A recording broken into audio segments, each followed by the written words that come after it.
Last but not least, Ahmed, one of Khalid's brothers as well, will also come and give a short talk.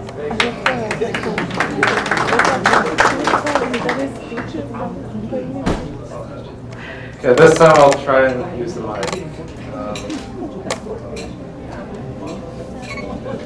The reason I actually wanted to go last was because, everyone always says keep it short and sweet.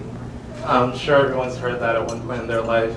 And honestly, Khalid gave me a week's notice to prepare something to say. Well, that's a good thing. Some people, not trying to mention any names, only give me like 4 hours. I was just kidding. Before I begin, so I know you're supposed to keep it short and sweet, but honestly, I couldn't do that. There's way too many short and sweet stories to tell about Khalid. And so I've got, I guess, hopefully you can bear with me. I tried to keep it as entertaining as I can. And I'm an accountant, and if any of you guys know accountants, we're actually pretty boring. So I put a lot of work into this. So if it doesn't meet your standards, please forgive me. So before I begin, I just want to thank you all for being here. Like the head said, you guys are really, we consider everyone here to be our family. And obviously I want to thank both parents, both the bride and the groom, because obviously without them, this tonight couldn't have been possible. And I also want to thank Amma Abdullah, who came all the way from Qatar to join us. So thank you for making it to this special night. Okay, sorry, I put like bullet points. I'm tired. Okay, so as most of you know, my name is Ahmed. I'm Khalid's second youngest brother. And, every now and then we get a very rare opportunity to speak of a man who is witty, intelligent, charming, and mashallah, very good looking. But you know what, I'm not here to talk about myself, so I shouldn't actually be talking about the group. And honestly, I've actually, alhamdulillah, I've been really blessed to have Khalid as an older brother. As many of the younger people in the crowd know, it's not easy growing up as a Muslim in this society, and from a very young age, I was looking for a good role model. And obviously, as Muslims, our greatest role model is the Prophet Muhammad sallallahu alaihi wasallam. But those are pretty big shoes to fill.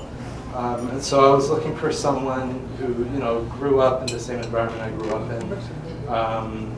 And so honestly, it didn't take me long to realize that that role model was Khalid. He's very steadfast in his religion, like Mustafa mentioned, at a very young age. Him and actually both Muhammad were reciting Taraweeh, and they actually both finished memorizing the Quran, I think, at age 13 and 14. And unfortunately, even though they were my role models, unfortunately, it took me a year longer, and I've still, like Mustafa, not had the guts to stand up and be able to lead Taraweeh.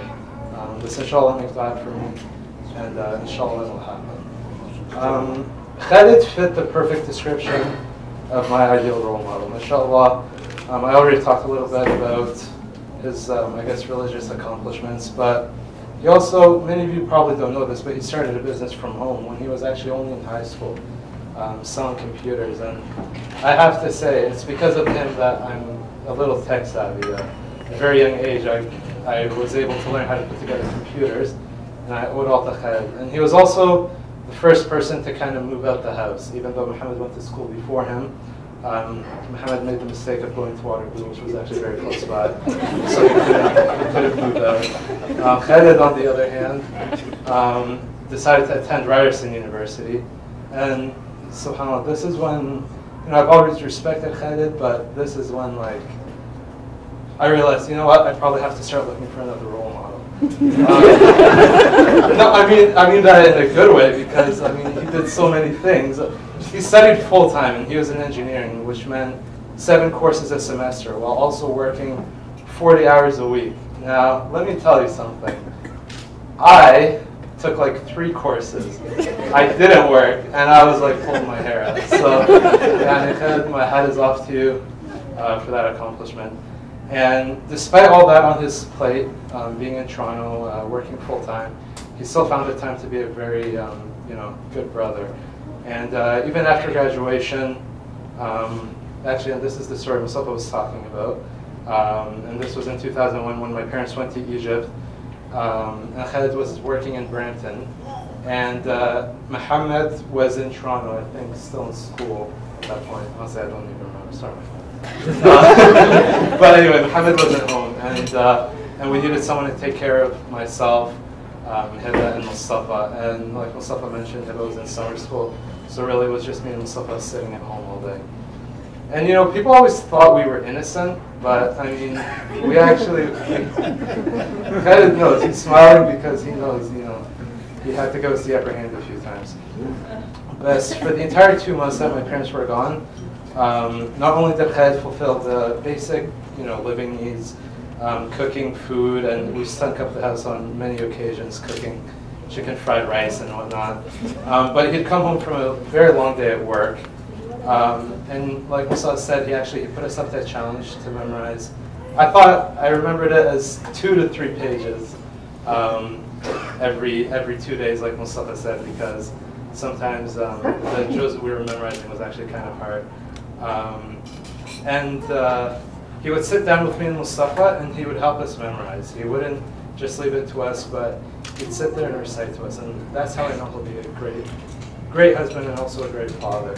And I'll never forget that summer because between, just me and Mustafa Khaled, we must have been drinking like 48 cans of brisk iced tea every week. I specifically remember heading down to Food Basics every week, picking up all this Coke and it being done by the end of the week. I have no idea how it happened. So Khaled, I just want to say to you as my role model, please be careful where you walk.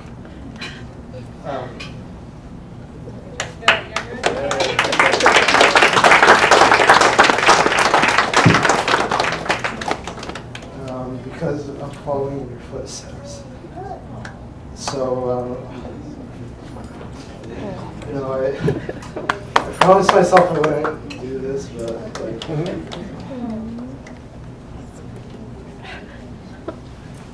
Khaled also stepped up to the plate and actually fulfilled the role of a father in many instances.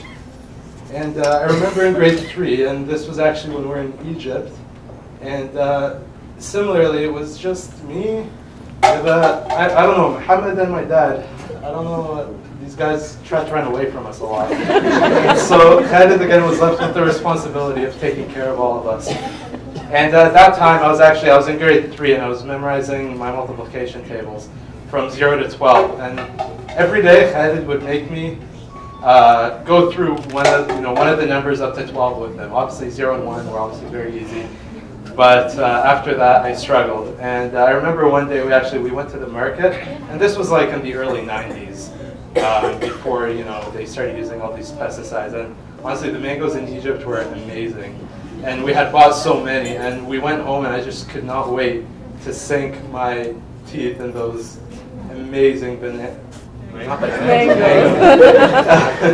And but Khaled wouldn't let me. He was like, "Hey, you know what, Ahmed? You did not recite or tell me the times tables for today. It's not going to happen."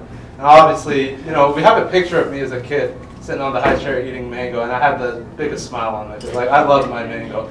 And of course, when I heard this devastating news, it was like a tragedy. I was like, "No, how could you do this to me?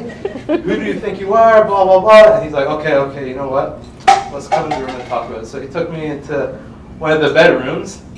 He locked the door and he walked out. And I was like, what's going on here? This is inappropriate. I'm a child. But and I started screaming and banging on the door. It was like, "You're not coming out until you finish memorizing." And I don't know, he probably doesn't remember, but I remember that day like it was yesterday. Because something very dear to me was taken away. But alhamdulillah, I finished memorizing my timetables probably about 8 hours later, and I was able to have my mango. And sorry, let me just. Now, of course, I also learned a lot from having Khaled as an older brother. As I mentioned earlier, he went to Ryerson University, and one thing I learned from that experience.